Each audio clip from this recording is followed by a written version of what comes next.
Mithun Chakraborty, superstar Mithun Chakraborty ने मुसलमानों के ऊपर आखिर क्या कह दिया जो उनके ऊपर हो गया है एफआईआर दर्ज। जी हां दोस्तों, मुसलमानों के ऊपर सुपरस्टार मिथुन चक्रवर्ती का विवादित बयानबाजी और उसके बाद कैसे सुपरस्टार मिथुन चक्रवर्ती, जी हां, मिथुन चक्रवर्ती के ऊपर हो गया है मुकदमा दर्ज। आखिर मुसलमानों के ऊपर भड़काऊ बयानबाजी करना कैसे मिथुन चक्रवर्ती के लिए भारी पड़ गया है, आज उसी पर हम बात करने जा रहे हैं इस वीडियो में। दोस्तों, जैसा कि आप लोगों को मालूम है कि सुपरस्टार मिथुन चक्रवर्ती, जिन्होंने भारतीय जनता पार्टी को अपना समर्थन दिया है और भारतीय जनता पार्टी में वो शामिल हो गए हैं, और जब से वो नेता बने हैं उनका व्यवहार, उनका बयानबाजी सब कुछ बदल गया है। लोगों का कहना है कि मिथुन चक्रवर्ती का जो सोच है, जो पहले जिस तरीके का सोच हुआ करता था और अब का जो सोच है वो बिल्कुल फर्क आ गया है। दोस्तों, मिथुन चक्रवर्ती, जिनको मुस्लिम क्या, गैर मुस्लिम क्या, हिंदू क्या, मुसलमान क्या, सिख क्या, ईसाई क्या, सभी धर्म के लोग मिथुन चक्रवर्ती से बहुत ज़्यादा मोहब्बत करते हैं भारत के अंदर और उनको सुपरस्टार मानते हैं। लेकिन आज यही सुपरस्टार सुपर विलन की तरह सामने आया है। वजह यह है कि मिथुन चक्रवर्ती ने मुसलमानों के ऊपर एक ऐसा भड़काऊ बयानबाजी दे दिया कि जिसकी वजह से अब मिथुन चक्रवर्ती मुसीबत में पड़ गए हैं, क्योंकि उनके ऊपर मुकदमा दर्ज हो गया है, एफआईआर दर्ज हो गया है। दोस्तों, कहाँ मिथुन चक्रवर्ती ने ये बयानबाजी किया है, क्या बातें कही है दोस्तों? तो जिस तरीके से अभी एक नारा बहुत ज़्यादा वायरल हो रहा है कि बटोगे तो कटोगे, इस तरीके का नारा देकर एक तरीके से कुछ लोगों को डराने धमकाने का भी काम किया जा रहा है और वोट की राजनीति के लिए इस तरीके के नारा को उछाला जा रहा है। लेकिन दोस्तों, मैं आपको बता दूं कि ये नारा बटोगे तो कटोगे का जो नारा है ये योगी आदित्यनाथ ने उछाला है, यानी योगी आदित्यनाथ ने दिया है। लेकिन मिथुन चक्रवर्ती, जो कि एक सीनियर राजनेता बन गए हैं, पश्चिम बंगाल के, भारतीय जनता पार्टी ज्वाइन कर लिया है और उनका उलूल जुलूल बयान चालू हो गया है।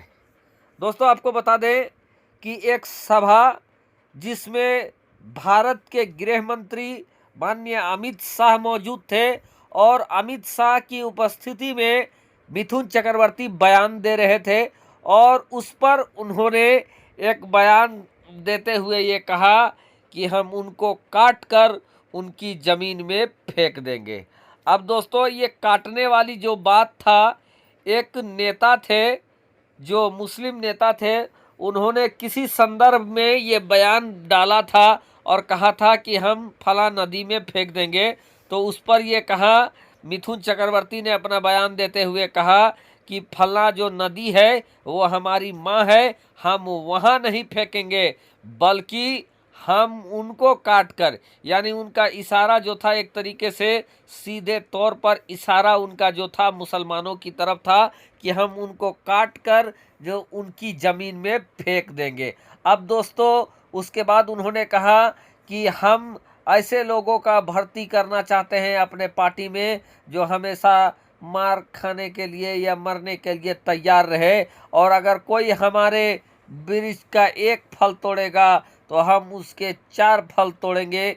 इस तरीके का बयान उन्होंने दिया और इस तरीके का बयान देने के बाद दोस्तों उनकी घोर आलोचना होने लगी और इस बयान को भड़काऊ बयानबाजी और सीधे तौर पर मुसलमानों के खिलाफ नफरत फैलाने वाली बयानबाजी माना गया।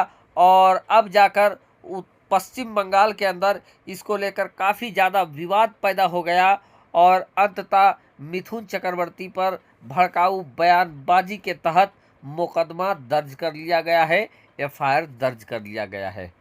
दोस्तों, मिथुन चक्रवर्ती जो कि अपने अंतिम पड़ाव में अभी हैं उम्र के, और हाल ही में बाबा साहेब फाल्के पुरस्कार से उनको नवाजा गया है।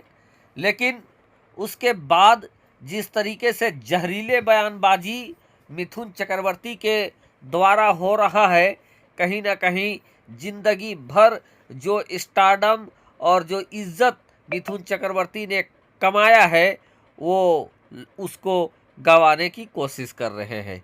और यही बयानबाजी दोस्तों मिथुन चक्रवर्ती का लोगों के प्रति नफरत पैदा कर रहा है। मिथुन से लोग नफरत कर रहे हैं उनके इन उलूल जुलूल बयानबाजी की वजह से। हालांकि मिथुन चक्रवर्ती को बाबा साहेब फाल्के पुरस्कार से नवाजा गया है। फिल्मी दुनिया में ये पुरस्कार एक तरीके का सबसे बड़ा पुरस्कार माना जाता है, बाबा साहेब फाल्के पुरस्कार, और उस पुरस्कार से मिथुन चक्रवर्ती को नवाजा गया है तो उसके लिए उनको मुबारकबाद देना चाहेंगे। लेकिन जिस तरीके से मुसलमानों के खिलाफ उनका जहरीला बयान वायरल है इन दिनों, उसकी कड़ी शब्दों में मैं आलोचना करता हूं, निंदा करता हूं अपने तौर पर। हालांकि दोस्तों अगर आपने मिथुन चक्रवर्ती का वो बयान सुना है तो आप अपनी राय, आप अपनी प्रतिक्रिया दे सकते हैं कि क्या मिथुन चक्रवर्ती का वो बयानबाजी करना, उस तरीके का बयानबाजी करना क्या उचित है, या मिथुन चक्रवर्ती पर कार्रवाई होनी चाहिए या नहीं होनी चाहिए। आप अपनी राय कमेंट के जरिए हमें ज़रूर दें। लेकिन दोस्तों मैं जाते जाते फ़कत इतना कहना चाहूँगा कि चाहे मिथुन चक्रवर्ती हो या देश का कोई राजनेता हो, कोई हीरो हो या जीरो हो, सबको मैं ये कहना चाहूँगा कि खूब बहती है अमन की गंगा बहने दो, खूब बहती है अमन की गंगा बहने दो, मत फैलाओ देश में दंगा रहने दो। खूब बहती है अमन की गंगा बहने दो, मत फैलाओ देश में दंगा रहने दो, और लाल हरे रंग में हम सबको ना बांटो, हमारी छत पे सिरफूट तिरंगा रहने दो। कोई भी नेता हो या कोई भी अभिनेता हो, उसको ऐसी बात कहने का कोई हक नहीं है जिससे कि दो समाज के बीच दरार पैदा हो, दो समाज के बीच टकरार पैदा हो। और यकीनन मिथुन चक्रवर्ती जिस तरीके से प्रतिष्ठित व्यक्ति हैं, सभी लोग उनको पसंद करते हैं। ऐसे में मिथुन चक्रवर्ती किसी एक समाज और मुस्लिम समाज को टारगेट करता हुआ बयानबाजी यकीनन हीरो से उनको जीरो वाली और विलन वाली छवि लोगों के सामने पैदा कर रहा है। और ये मिथुन चक्रवर्ती को सोचना चाहिए। हालांकि जिस पार्टी में रहे, जहां रहे, ये उनकी अपनी मानसिकता, अपनी सोच है, लेकिन बयानबाजी काफ़ी संभल के करना चाहिए उनको, ऐसा मुझे लगता है। शुक्रिया, आदाब।